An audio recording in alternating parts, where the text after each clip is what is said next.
안녕하세요. 원혜림 변호사입니다.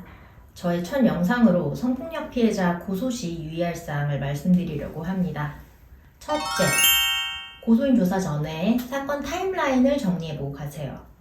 고소인 조사를 하러 가시게 되면 사건 당시의 상황에 대해서만 설명하라고 하는 것이 아니고 사건 전에 가해자와의 관계가 어땠는지, 사건 발생 직전에 가해자와 어떤 대화를 나누고 어떤 상호작용을 했는지, 그 다음에 사건 당시에 내가 무엇을 느끼고 상대방의 어떤 행위에 대해서 어떤 반응을 보였는지, 사건 직후에 가해자와 어떤 대화를 나눴는지 등에 대해서 사건 전반에 관한 질문을 받게 됩니다. 근데 갑자기 그런 질문을 받게 되면 되게 당황하실 수 있어요. 그래서 고소인 조사 전에 반드시 타임라인을 정리하면서 좀 자세하게, 상세하게 정리를 해보시는 게 좋습니다.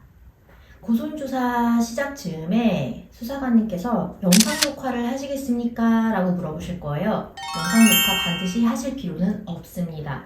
구두 진술의 특성상 오해되거나 와전되기 십상입니다. 그래서 구두 진술 녹화 내용을 남겨놓게 되면 그게 본인에게 유리할 수도 있지만 불리한 방향으로 작용할 수도 있습니다. 그래서 영상 녹화를 하시기보다는 본인의 진술 내용을 잘 기억해 두셨다가 마지막에 검토하면서 사실과 다른 부분이 있으면 좀 수정을 하시고요. 더 좋은 것은 신뢰관계에 있는 보조인이나 법률 대리인 등을 동석하게 하셔서 본인의 진술 내용을 조력할 수 있도록 하는 것이 좋습니다. 세 번째로, 수사관의 질문에는 묻는 말에만 답하되 그에 대해서는 최대한 상세하게 육하원칙에 맞게 답하세요. 이게 무슨 말이냐 하실 수 있을 거예요.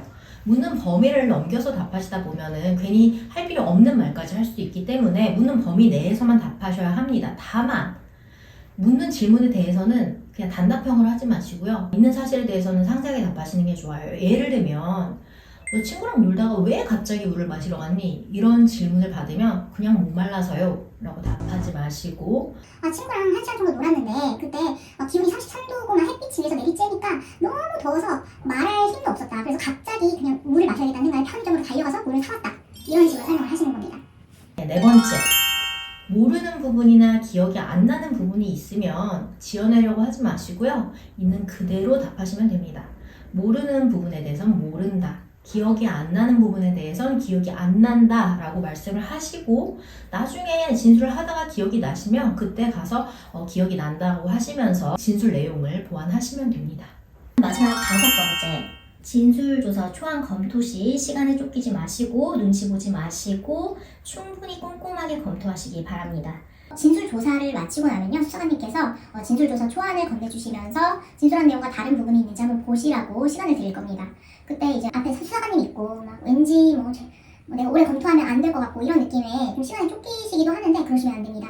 이 진술 조사가 재판이 끝날 때까지 주요한 증거 중 하나로 작용을 하게 됩니다. 그러니까 본인이 진술한 부분하고 조금 다르게 쓰여져 있는 부분이 있으면 반드시 수정하시고 최종적으로 후회 없는 조사를 받으시기를 바랍니다. 고소인 조사 시 유의할 사항은 여기까지입니다.